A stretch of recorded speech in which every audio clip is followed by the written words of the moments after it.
Ce sont les îles bouillantes.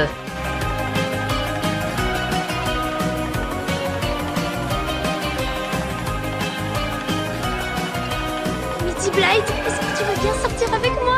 Oui. D'accord. J'ai grandi en croyant que tout était une occasion de justifier mon existence. Et il y a des personnes qui ne te feront pas te sentir inutile. Tu dois te laisser une chance de les rencontrer.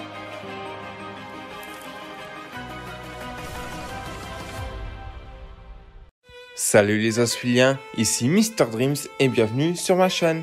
Nous sommes à moins de une semaine du prochain épisode de The Hallows. Du coup, j'ai donc décidé de faire un petit classement de puissance pour savoir qui est le sorcier le plus puissant des îles bouillantes. Sachez que ce classement sera basé sur les 2 premières saisons et le premier épisode de cette saison 3. Du coup, c'est parti pour les adultes. Et pour commencer, commençons avec le principal, la boss. C'est le Dumbledore de cette histoire. Et croyez-moi que il est surpuissant. Déjà, il a le pouvoir des abominations. Du coup, il peut invoquer toutes les abominations possibles et imaginables. De plus, il possède une excellente connaissance. Et grâce à son amulette, il est surpuissant. Il tiendra face à plusieurs gardes de l'empereur pendant la rébellion de Hexside. Et même si son charisme ne veut pas forcément dire qu'il est surpuissant, n'oublions pas qu'il a une excellente connaissance, qu'il possède évidemment beaucoup d'atouts et qu'il serait vraiment un ennemi difficile à battre pour un sorcier non expérimenté. Du coup, le principal, la boss, est quand même un personnage assez puissant dans l'ensemble, même si vous allez voir qu'au fil de ce classement, il y aura mieux, comme Terra Gueule de Loup. C'est la chef du clan végétal et croyez-moi qu'elle est très puissante, surtout dans une île comme les îles bouillantes. Elle peut contrôler toute la nature possible et imaginable. Elle peut faire apparaître des plantes, elle peut faire apparaître des lianes. Et croyez-moi qu'elle est très puissante.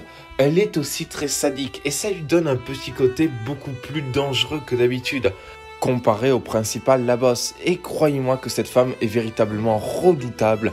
Même si évidemment vous allez voir dans ce classement il y a beaucoup plus puissant, sachez que dans tous les cas même avec l'âge elle est très puissante. Ensuite nous allons passer à Darius, le sorcier en chef des abominations et croyez-moi qu'il est puissant, peut invoquer toutes les abominations possibles. Mais il a aussi une autre caractéristique qui a fait en sorte qu'il soit le chef du clan des abominations, c'est qu'il peut fusionner avec les abominations. Déjà, grâce à ça, il peut devenir un véritable monstre, un véritable carnage. Et croyez-moi que c'est surpuissant. Imaginez que vous pouvez transformer votre bras en lame. Et Ben Darius peut le faire.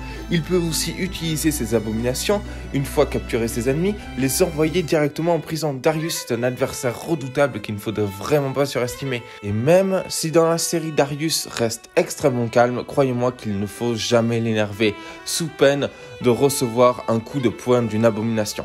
Ensuite, nous passons à Rain Whispers. Et croyez-moi que Rain Whispers est un véritable prodige de la magie des poètes. Rien que pendant son enfance, il a su changer la composition d'un liquide en sifflant. Il est extrêmement puissant.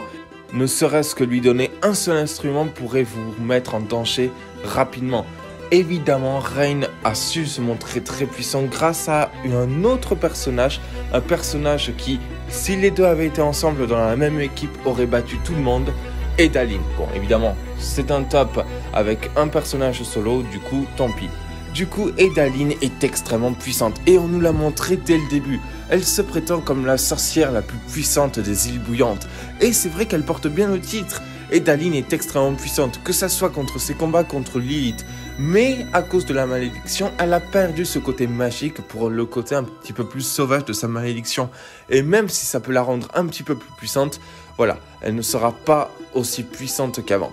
Et Lilith, j'aurais voulu parler d'elle, même si elle a un moins mauvais niveau de la magie, mais actuellement, elle n'a plus rien, elle ne peut plus utiliser la magie comme avant. Et ensuite, le grand gagnant de ce classement pour les adultes, Pelos, alias Philippe. Philippe est un véritable maître en prodige de la magie. En tant qu'empereur, il a réussi à détransformer Edaline.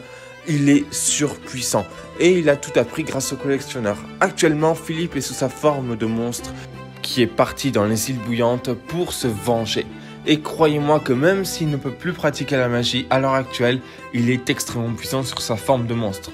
Ensuite, nous allons faire les enfants vu que ça concerne nos héros. J'aurais bien voulu mettre le personnage de Hunter Alors, je ne peux pas vu que son amulette a été détruite dans le dernier épisode, mais peut-être qu'on verra des pouvoirs par rapport à Hunter, mais sachez qu'avec son amulette, Hunter aurait été extrêmement puissant et aurait même été dans le classement des enfants. Mais vu qu'avec sa situation, on ne sait pas encore s'il va avoir un nouveau sceptre, s'il va avoir de la magie ou pas. Du coup, pour l'instant, Hunter est le dernier tout en bas du classement, même si j'ai hâte de savoir qu'est-ce qui va se passer dans le prochain épisode. Ensuite, nous avons Gus, un véritable maître illusionniste dans la magie. Gus est capable de se cloner, de créer des illusions de n'importe quoi, et grâce à l'amplificateur magique qu'il a récupéré, Gus est extrêmement puissant. On sait qu'il ne peut faire que des illusions, et croyez-moi que des illusions peuvent changer la donne lors d'un combat. Franchement, Gus sera vraiment un adversaire digne et redoutable. Et croyez-moi qu'en plus, avec son petit côté inventif et son côté malin, il est vraiment très puissant et très dangereux. À savoir que c'est l'un des plus jeunes étudiants de Darkside. Ensuite, nous allons passer à Willow, une sorcière spécialiste dans la magie végétale qui peut littéralement rivaliser avec Terra Gueule de Loup. Et croyez-moi que lorsque Willow perd le contrôle de ses émotions, elle est extrêmement puissante. Willow est une protectrice, quelqu'un qui veut protéger les gens. Et croyez-moi qu'elle est très puissante. Elle peut faire apparaître diverses plantes, les contrôler. Une seule graine, elle peut littéralement changer la situation d'un combat. C'est pour ça que Willow est extrêmement puissante. Mais pas aussi puissante que son amie d'enfance, Amity Blight. Amity est une véritable sorcière au niveau des abominations. Elle est véritablement douée. Alors, je l'ai mis un petit peu plus haute que Willow, même si les deux ont pratiquement le même niveau. C'est juste que Amity a su sauver la situation quand Belos les a attaqués dans le dernier épisode. Elle a combattu plusieurs méchants, notamment Belos, Fury. Elle a aussi combattu Hunter, un grand combat mémorable alors que Hunter avait encore son amulette. Du coup, faites vraiment attention à Amity. Et ensuite, nous avons Luz. Alors Luz actuellement a une amulette qui n'est pas encore terminée. Alors, on ne sait pas du tout ce que ça va donner. On sait que déjà avec la magie des glyphes, elle est très puissante, connaissant de nombreuses combinaisons. Et déjà avec un sceptre, elle est surpuissante. Hâte de voir son sceptre dans le prochain épisode. Du coup, pour terminer, nous avons le collectionneur.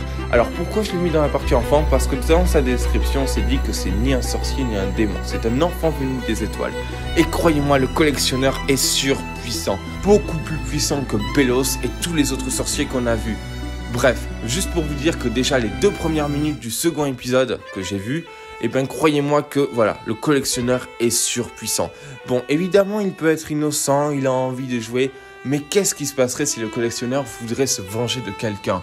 Croyez-moi que là, ça va très mal se finir pour cette personne, le collectionneur étant extrêmement sadique et puissant. Franchement, c'est un antagoniste parfait pour le final de cette saison. Bon, évidemment, qu'est-ce que vous en avez pensé? Où est-ce que vous aurez mis vos personnages préférés? Est-ce que vous pensez que Rain et Ada seraient bien plus forts ensemble et pourraient battre le collectionneur? Dites-le moi dans les commentaires. Dans tous les cas, n'hésitez pas à vous abonner, liker, commenter, partager. Moi, je dis, on se retrouve pour une prochaine vidéo. C'était Mr Dreams. Allez, restez connectés.